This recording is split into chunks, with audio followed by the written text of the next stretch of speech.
On this edition of Good Day DePaul, student involvement at DePaul. A new office is aiming for improvements. Personal appearance.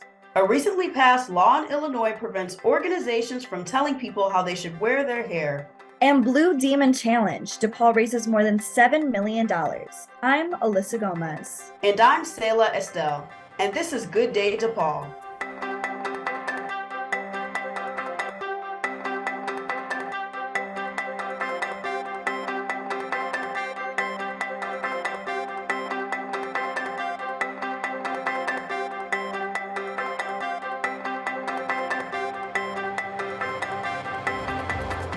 For many years, many African Americans have been unhappy about policies that regulate their appearance, more specifically, how they wear their hair. Now, as I found out, a new law in Illinois is preventing that.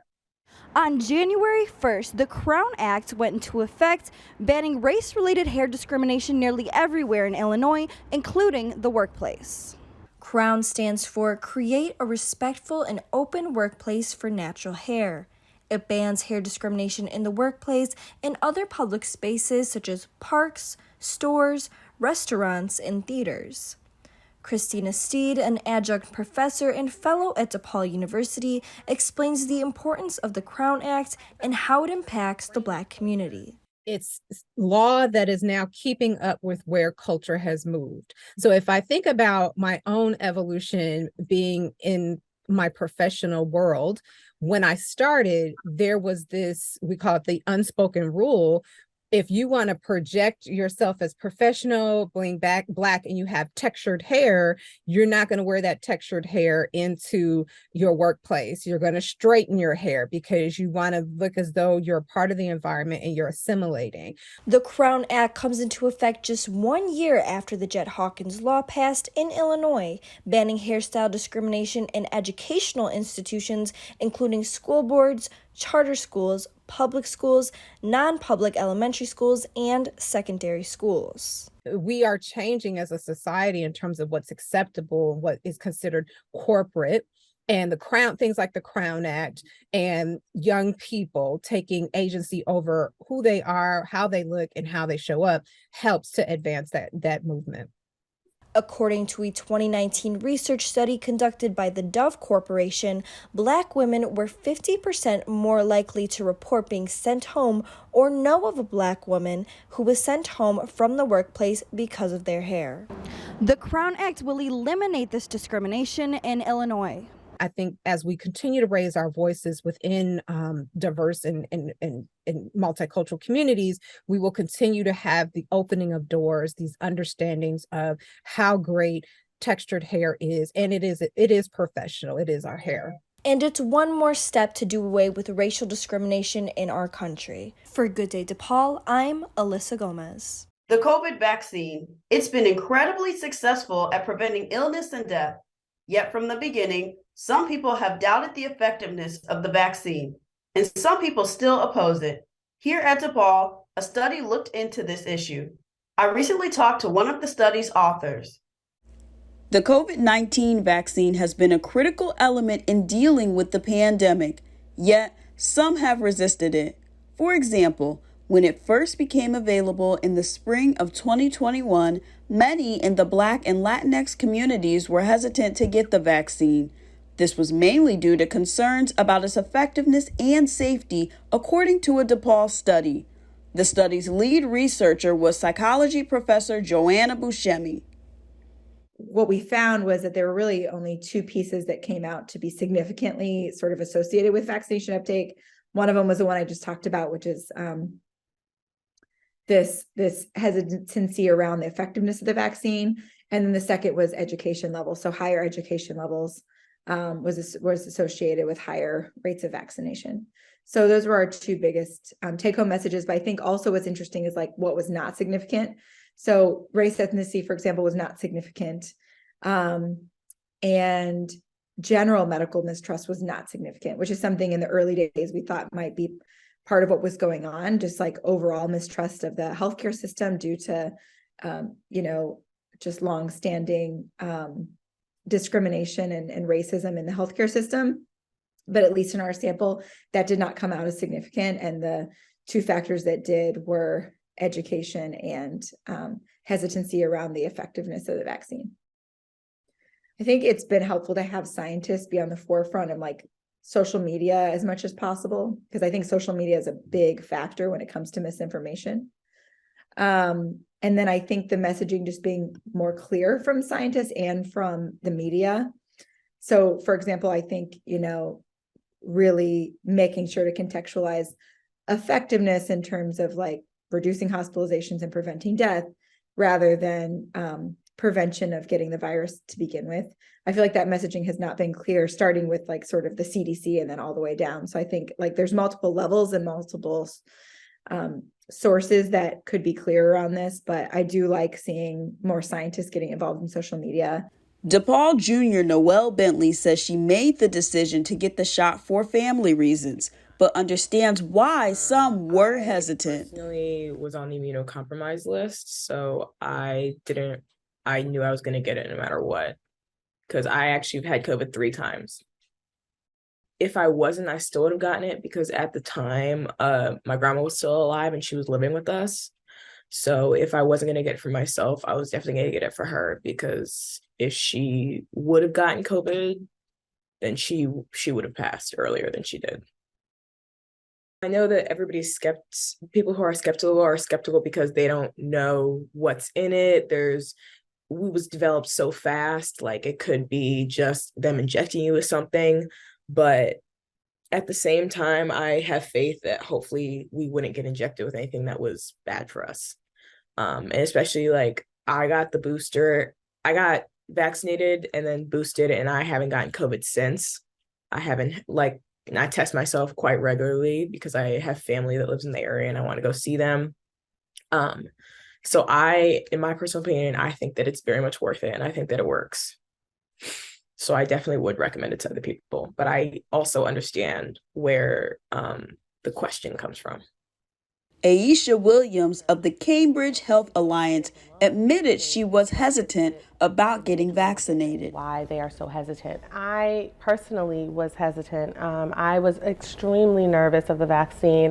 And despite its proven effectiveness, some are still doubting the vaccine. One of them is Florida Governor Ron DeSantis, who recently said he would form a committee to study the effects of the COVID vaccine. It's called the Loop Life Office. Its goal to increase student involvement on the Loop campus. Good Day DePaul's Lily Lowndes has details on this new initiative. Students based in the Loop will now have a new resource to help them get involved at DePaul. If you've walked past the elevators in the DePaul Center, you may have seen signs advertising a new addition to the Loop campus, the Loop Life Office. According to Courtney James, the director of the Office of Student Involvement, or OSI, Loop Life was created by OSI to expand outreach to students based in the Loop. In my role as the director of student involvement, one of the things that I've been hearing for a little while is, Loop students are asking for a robust campus life experience. That's why when a candy shop decided against renewing its DePaul Center lease, OSI decided to renovate that space for students. Renovations are ongoing, but OSI has a calendar of events planned to engage with students in the Loop. During the recent Blue Demon Week, OSI held a skee-ball tournament at the DePaul Center Concourse. Senior Carson Sclair saw the event on his way to lunch and decided to play a few rounds.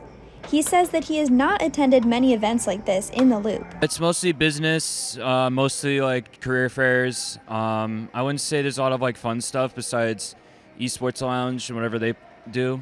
Sclair is excited about the programming possibilities that will come with the Loop Life Office. I think that they could do a lot in here, and I definitely see the potential.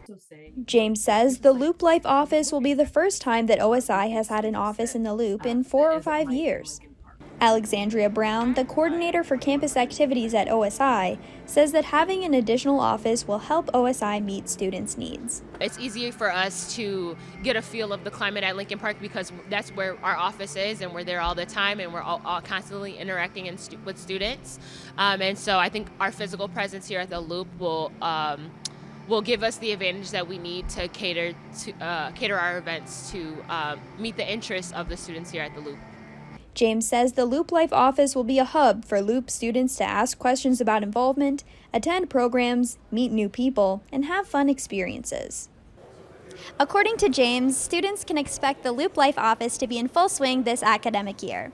Even though the office is still under renovations, OSI is building up its presence in the Loop in other ways. It just hired its first student worker, and it has a calendar of events slated to take place across the Loop campus. For more updates and notifications about future Loop events, you can follow DePaul Loop Life on Instagram and Twitter.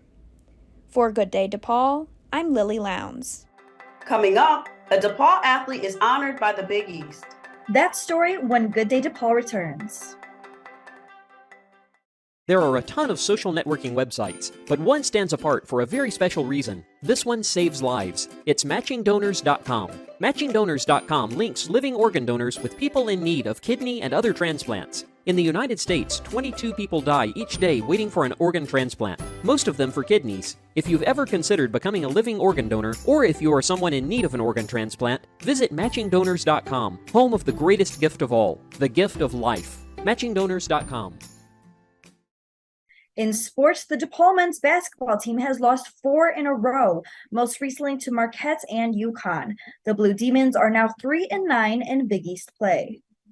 The DePaul women's basketball game at Seton Hall was canceled. The reason? Due to injuries, DePaul did not have the required 7 scholarship players available for the game.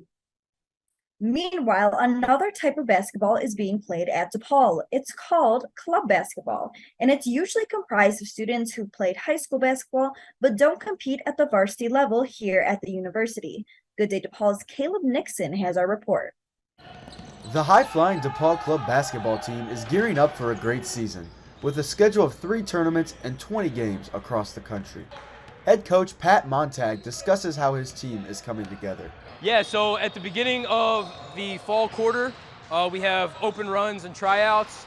And then after tryouts, me and my assistants, we sit down and we talk and discuss who the best 15 were, and we assemble the team and we go from there. Those selected must balance their work on the court with their work in the classroom. Junior player Oliver Thomas says being on the club team is surprisingly making him a better student. Yeah, so we don't actually practice too much. It's about like a 4-hour commitment and then sometimes on weekends. But it actually makes me commit more to school and like get my work done early. And I'm actually like more on task now that I play basketball as well. Thomas also enjoys playing with his teammates, especially when they feel the rush of adrenaline stepping on the court together. It's pretty fun. It's a lot like high school. Just get to run up and down, have a good time. We got some high flyers on our team, so it's fun to throw lobs. Coach Montag agrees. This team is about more than just winning. Everybody has such great character, and these guys are so fun to be around, and they're very coachable, So I would say definitely the best part about coaching them is the people that they are. So. The men return to the Ray Meyer Fitness Center on February 25th to host 2 games against Notre Dame. Entrance is free for all students. For Good Day DePaul, I'm Caleb Nixon. In men's tennis, DePaul has won 3 in a row, with the latest wins coming against Davidson and Dayton. The Blue Demons are now 4-2 on the season. In track and field, DePaul recently competed at the Illini Challenge at the University of Illinois in Champaign. DePaul's Kendall Miles won the women's shot put, Micaiah Thomas took first place in the 60-meter hurdles, and Darius Brown won the men's 60-meter hurdles. Meanwhile, a big honor for another DePaul track and field athlete. Weight thrower Billy Martin was named Big East Women's Field Athlete of the Week. This after Martin placed first in the weight throw at the Demon Alumni Classic with a personal best of 18.63 meters. Next on Good Day DePaul, the university roars past its goal in the Blue Demon Challenge. Stay with us. Matchsticks, matchbox, matching tie and matching socks. You don't know why, but you're really special to match point, match game. You and I are not the same, but I can tell that you're really special to me. There is something I can give to make you laugh, to help you live. We're the perfect match and you're really special to me. We're the perfect match and you're really special to me. It's called Blue Demon Challenge, and it's a yearly fundraiser for DePaul. The goal this year was to raise $7 million. Well, the university reached that goal and then some, raising more than $7,025,000. All this came on a 4,693 different gifts. That's all for this week's edition of Good Day DePaul. You can keep up with us by visiting our Vimeo channel at Good Day DePaul or by going to goodday.depaul.edu. And make sure to check us out on Facebook. And if you have any news tips, message us through the Good Day DePaul social media channels. Thanks for watching. I'm Sayla Estelle. And I'm Alyssa Gomez. Have a good day, DePaul.